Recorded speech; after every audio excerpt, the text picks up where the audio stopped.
हमारे मिथिला किसान पाग और अंग उसके द्वारा हमारे मुख्य अतिथि का सम्मान मैं सभी ऑडियंस दर्शकों से अनुरोध है कि तालियां बरकरार रखें।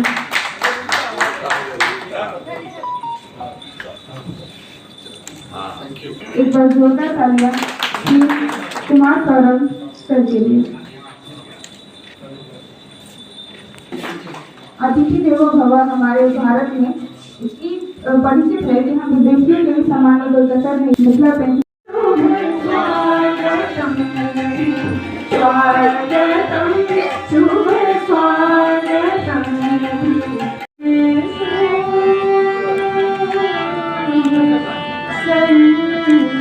साथ कह सकता हूं कि देश के मध्यम वर्ग को मजबूत करने का काम किए, और देश का जो मध्यम वर्ग है वो जब तक किसी भी राष्ट्र का, दुनिया का कोई देश जब मध्यम वर्गीय लोग प्रसन्न होंगे, साधन संपन्न होंगे, अपनी व्यवस्था से खुश होंगे तो राष्ट्र खुश हो जाएगा। और इसको देश के आजादी के 70 वर्षों के बाद एक गरीबनी का बेटा, एक मजदूरनी का बेटा, दूसरे के घर में बर्तन मांजने वाली का बेटा जब इस देश का प्रधानमंत्री बना तो अंतिम व्यक्ति के गरीबी को देखकर महसूस करके जो व्यक्ति तो उस पद पर गया तो उसको लगा कि गरीब के घर में भी बिजली की किरण जानी चाहिए, उनको लगा कि गरीब का खाना भी गैस के चूल्हे पे बनना चाहिए, उनको लगा कि गरीब के घर तक भी पक्की सड़क जानी चाहिए। हम कई बार मजाक में कहते हैं कि हमारे यहाँ गांव में हम रहते, गांव के रहने वाले मैं बार बार कहता हूँ, विपिन जी मुस्कुरा रहे हैं भाई, तो गांव में जब पहले बरसात में जो मेहमान आते थे ना हमारे यहाँ, हिंदी तो समझ लेते होंगे रेड्डी साहब, अच्छा ठीक है, तो जब हमारे यहाँ गांव में मेहमान आते हाथ में जूता लेके आते थे, चलने का काम स्वर्गीय अटल बिहारी वाजपेयी जी ने किया। और उसके बाद मैं दावे के साथ कह सकता हूं कि पिछले 11 वर्षों में 4 लाख किलोमीटर ग्रामीण सड़क बना देने का संकल्प अगर किसी ने लिया तो उसका नाम नरेंद्र भाई मोदी है। बिना किसी भेदभाव के सबका साथ सबका विकास, सबके लिए सड़क, सबका विकास, सबके घर तक सड़क, इस संकल्प को लेकर अगर कोई काम किया इस देश के अंदर तो निश्चित रूप से उसका नाम नरेंद्र भाई मोदी है। बिना किसी विभेद के, बिना किसी पक्ष विपक्ष के इसकी चर्चा होनी चाहिए, बिना किसी मन मिजाज को बदले हुए इस बात को आम मानस के मन में बिठाने का काम मीडिया के भाइयों को भी लोकतंत्र के चौथे स्तंभ का होना चाहिए कि आज देश के 81 करोड़ गरीब लोगों के घर में मुफ्त अनाज पहुंच रहा है।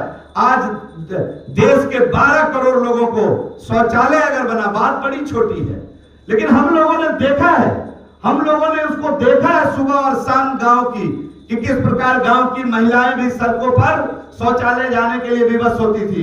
उसको अगर उनके घर में, उस इज्जत घर में लाने का काम, बनाने का काम अगर किसी ने किया है तो उसका नाम नरेंद्र भाई मोदी है और यही एनडीए की सरकार है। क्या ये बात लोगों के बीच नहीं जानी चाहिए? क्या इस बात को लोगों के बीच ले जाने में कोई परहेज होना चाहिए? मैं ये सवाल करने आया हूं आज अभी सभी बंधुगण से, भगनीगण से। आज 11 करोड़ किसानों को अगर 6,000 रुपया साल का मिल रहा, बात बड़ी छोटी है 6,000 रुपया, लेकिन आप जरा जाकर पूछिए उनसे, उनके दरवाजे पर जाइए और उनका हाल चाल लीजिए कि 6,000 रुपए से ही उनके जीवन में क्या बदलाव आया है। जरा जाकर पूछिए कि 14 के पहले जितने मकान दिए गए इस देश के अंदर, 70,000 रुपए में कोई घर बनता है क्या? और 70,000 रुपए में भी कितना मकान को मकान में हम डाइवर्ट कर पाए, पैसे खर्च हो गए, गरीब झोपड़ी के झोपड़ी में रह गए, उसको पक्के मकान में ले जाने का काम अगर किसी ने किया है, 4 लाख घर बांटकर इस देश के अंदर, तो उसका नाम नरेंद्र भाई मोदी है। ये बात नीचे जानी चाहिए कि नहीं जानी चाहिए? और दिनकर ने ठीक लिखा है कि भाग्य न सब दिन सोता है, आगे देखो क्या होता है। नरेंद्र मोदी जब आए इस देश के अंदर तो किस प्रकार देश के अंदर बदलाव हुआ। मैं अगर पूरी बात जाऊंगा, बेटी पैदा होते हम लोगों ने देखा है, हम तो दूर की बात नहीं करेंगे, अपने मोहल्ले अपने घर में ही देखा है कि किस प्रकार लगातार बेटी पैदा होने पर घर की बहू को प्रताड़ित किया जाता रहा है कि बेटी हो गई, बेटी हो गई, अब क्या होगा, शादी कहां करेंगे, कैसे होगा। और बेटी को अभिशाप बना देने वाले लोग, अगर ये नारा न आया होता बेटी पढ़ाओ बेटी बचाओ, नारे ने इस देश के अंदर चमत्कार किया और 14 के पहले 1000 लोगों पर 914 लड़कियां थी, आज 1000 लड़कों पर 1020 लड़कियां। ये पिछले 10-15 वर्ष 10-11 वर्षों में अगर देश का अनुपात ठीक हुआ है तो यह क्रेडिट भी नरेंद्र भाई मोदी को जाता है। और आपको जानकर अच्छा लगेगा कि बेटी पैदा होने पर सुकन्या समृद्धि योजना की अगर बात करें तो इस देश में 4 करोड़ 20 लाख खाते सुकन्या समृद्धि योजना, जिसमें आज सबसे ज्यादा ब्याज मिलता है, वो आज 4 करोड़ 20 लाख सुकन्या समृद्धि योजना आज इस देश के अंदर चल रहा है मित्रों। तो मैं अगर पूरी बात में जाऊंगा तो बड़ा समय लग जाएगा। नए IIT खुल गए, एम्स कितने थे देश के अंदर, 7, आज 23 एम्स देश के अंदर हो गया। कुछ लोग मजाक करते रहते हैं, मजाक, जिनके पास काम नहीं होता वो मजाक करते रहते हैं।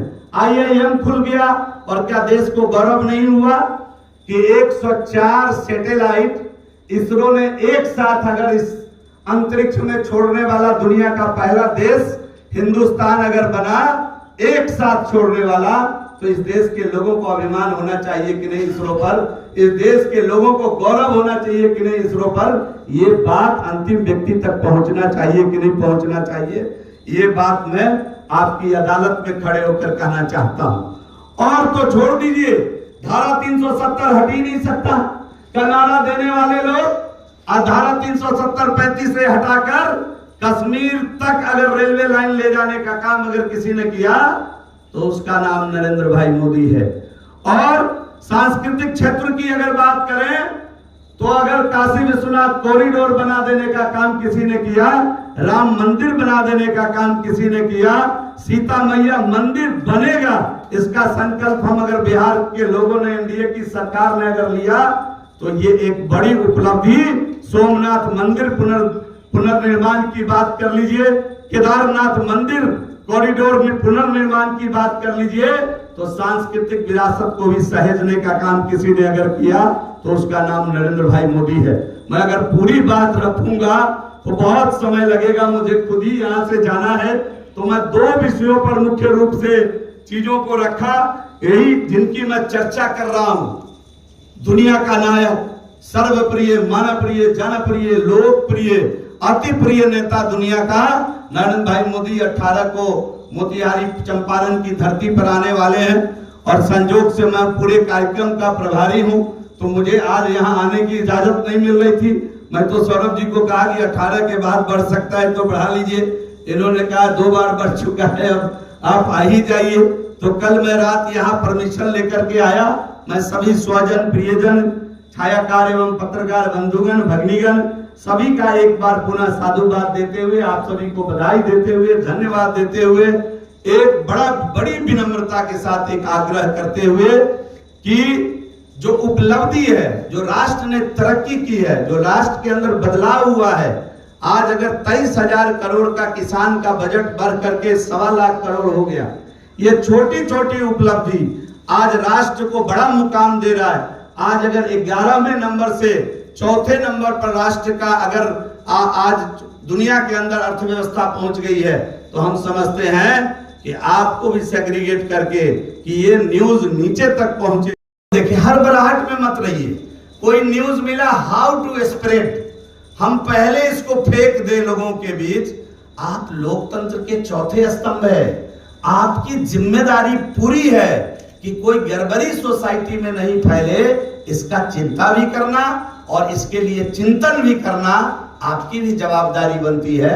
इसलिए जब भी कोई ऐसा न्यूज आए, थोड़ा बैक ऑफिस से उसका पड़ताल होना चाहिए कि ये फेंकने लायक है कि नहीं, ये खत्म करने लायक है या लोगों को दिखाने लायक है, ये चलाने लायक है या डस्टबिन में डालने लायक है। अगर देश के लिए इतनी जिम्मेदारी आप नहीं लेते हैं, ये राष्ट्र हमारा है, ये देश के लिए जिम्मेदारी अगर हम आप नहीं ले पा रहे हैं, तो कहीं ना कहीं ये राष्ट्र का अहित हो जाएगा। क्योंकि गला फाड़ फाड़ के हम लोग भी जो राजनीतिक जीवन में, सामाजिक जीवन में काम करने वाले लोग हैं, समाज को प्रतिनिधित्व देने की चेष्टा कर रहे हैं। समाज दे रहा है कि नहीं दे रहा है, छोटे से कस्बे से 2 बार प्रतिनिधित्व देने के लिए मुझे भी चयनित किया, तो मैं जिम्मेदारी के साथ एक बात कह सकता हूं कि हम लोग गला फाड़ फाड़ के कहते हैं कि लोकतंत्र का चौथा स्तंभ, चौथा स्तंभ, चौथा स्तंभ, तो उसकी जिम्मेदारी हमसे कम नहीं है कि समाज में कोई ऐसा बात न फैल जाए जिससे समाज की मनोदशा 2, 4, 5 दिन तक खराब हो जाए। समाज में कोई ऐसी बात न चली जाए जिससे समाज का मनोभाव बिगड़ जाए। ये पूरी जवाबदारी, जिम्मेदारी के साथ हम समझते हैं कि आपको इन विषयों को आगे रखना चाहिए। और जब हम लोग प्रयास करेंगे, हम लोग उचित प्रयास करेंगे, यथोचित प्रयास करेंगे, तो निश्चित रूप से हम शुद्धिकरण भी करेंगे पूरे सिस्टम का। और जब इसका शुद्धिकरण करेंगे तो समाज का जो स्वरूप है वो अच्छा निकल करके आएगा। हमको ताज्जुब होता है, अभी मैं कुछ दिन पहले देख रहा था, कांग्रेस पार्टी के स्पोक्स पर्सन है, राष्ट्रीय स्पोक्स पर्सन है, वो पटना आती है और किससे पूछकर सीधा प्रेस कॉन्फ्रेंस करती है, और जो टोटल गड़बड़ है मामला, सब जुडिस है, उसको रखने का विषय रखती है। उनको मालूम ही नहीं है, उनका बैक ऑफिस कैलकुलेशन पे है ही नहीं, और कुछ चैनल के लोग उसको चलाए और जब पता चला कि ये गड़बड़ है तो शाम को उसको हटा लिए, डिलीट कर लिए। तो कई बार ऐसी हसारत नहीं हो जाए, इसके लिए पड़ताल की प्रक्रिया रखनी चाहिए, खोजी टीम अपने साथ भी रखना चाहिए, और अगर उतना नहीं रख सकते हैं तो अपने से भी पड़ताल करके न्यूज को चलाना चाहिए। इतनी जल्दीबाजी, जब एक गलत न्यूज आपके चैनल और आपके YouTube से निकल जाता है तो आपके साख में भी बट्टा लगता है। इस बात का भी पूरा ध्यान हम सभी बंधुगण को मिलकर के रखना चाहिए। आज तो आप हमको बुलाए, हमको प्रसन्नता है, और पिछले 11 साल में जो देश के यशस्वी प्रधानमंत्री